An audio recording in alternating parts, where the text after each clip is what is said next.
In this tutorial, we're going to take a look at the ProKitchen comment bar. And now, if you're like me, you're going to look at ProKitchen and go, what comment bar? I don't see a comment bar. Man, you're right, you don't. So to find your comment bar, we want to go up to View and down to Comment Bar, and we're just going to click on it, and that's going to put a check mark next to it, and it's going to open up our comment bar here. Now you see we've got a lot of icons down here that we can place, a lot of shapes. We've got lines that we can place, schematic lines and normal lines and comments. We can fill in our boxes or whatever our shape. We can fill in with a color if we want. We can change the outline color, and we can change the type of outline and the thickness of the outline. So to get started with, I'm going to drop a comment out up here. Whoops, no I'm not. I'm going to drop a comment out up here. You notice after I click on a comment, my cursor becomes a crosshair. So if it's not a crosshair, you don't have one attached, so you have to slow down once in a while. And then just click out here where you want it to be.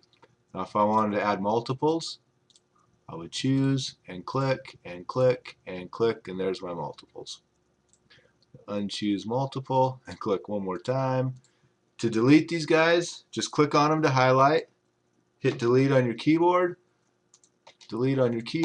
and away they go. Alright, I'm going to drop this guy here, out here. No, I'm going to drop, come on. You gotta slow down. I'm not very good at slowing down. Now I'm going to go to Edit my triangle to Attributes. And here we can see we can type in text.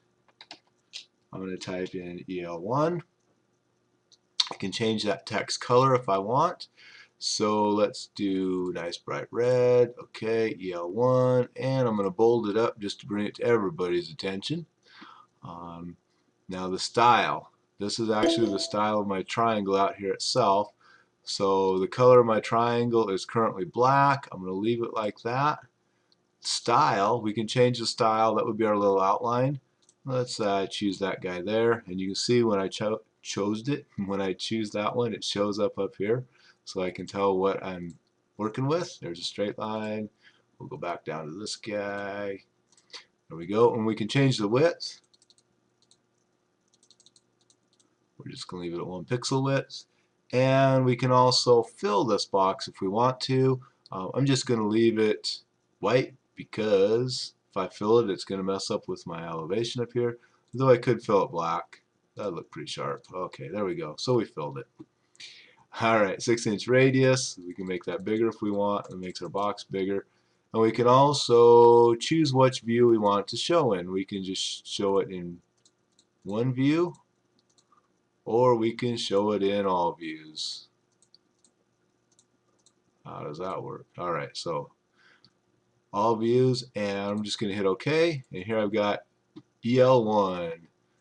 Now I'm going to generate this elevation. There we go. Delete the old one off of there. There's my elevation. Let's go delete our old one. Delete tab. There we go. Here's my new elevation. And I'm going to do the same thing up here on this elevation. I'm going to grab this. There we go. Pop it up here. Triangle. Attributes. EL1. Make it bright red. Okay. And fill, we'll make it black. Okay. Change that guy the way we want it. It's going to show up just in elevation 1 because I placed it in elevation 1. And okay. There we go. EL1. Now this will help when you do these for customers. I'm a little wild over there. You probably want a little bit closer. You might even want it over here where it's nice and close. So that would label your elevation for your users. When you had them all printed out, they could simply see where EL1 was. So that's kind of handy. Go ahead and close our elevation down. Now let's do a text. Let's add some a comment. So I clicked on the T down here, and that's going to open up my comment field. I'm just going to come out here and drop a comment.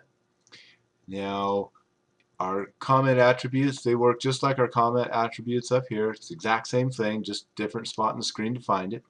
So let's add a note, special note, And from here, if you hit add button, it adds it down here, and then you can select your note out of here and add it. I'm going to select it, and now this will be open next time I open my comment attributes. These notes will be in there. Makes it kind of handy. So okay, special note, but it's a special note of what? So let's draw a line pointing to where the special note is, or what it's about, or whatever. So we drew it over there to the wall. Now we're going to edit our line. Going to slide over a little bit so we can edit our line and everybody can see the menu. Change start. You notice that the start of my line down here is a little bit close to my note, so I want to change that. So I just click change start, brought it over here, there we go. Right click, I can change the finish as well, or the end. I want to add an arrow at the end, however. There we go, nice black arrow. And of course in here, if I go to attributes, we can change the color, we can change the style, it could be a dashed line, we can change the width, whole works right through there. There we go, there's my little dashed line. So that's kind of fun. You can also add your schematic lines from here. So if you have light fixtures out here and want to add the wiring lines between them, you can do that however you want them to go. Something like that to get out, because you see every time I click it adds another one. Hit escape on your keyboard, and to get rid of them for good, right click, schematic line, delete. So that is our comment toolbar. It comes in really handy to have it right here. You don't have to go up and look for things and multiple click to get things done. You can just open it once, come down, use it the way you need it. So this should be really easy to help you embellish your notes, your plans with notes. Thank you for watching.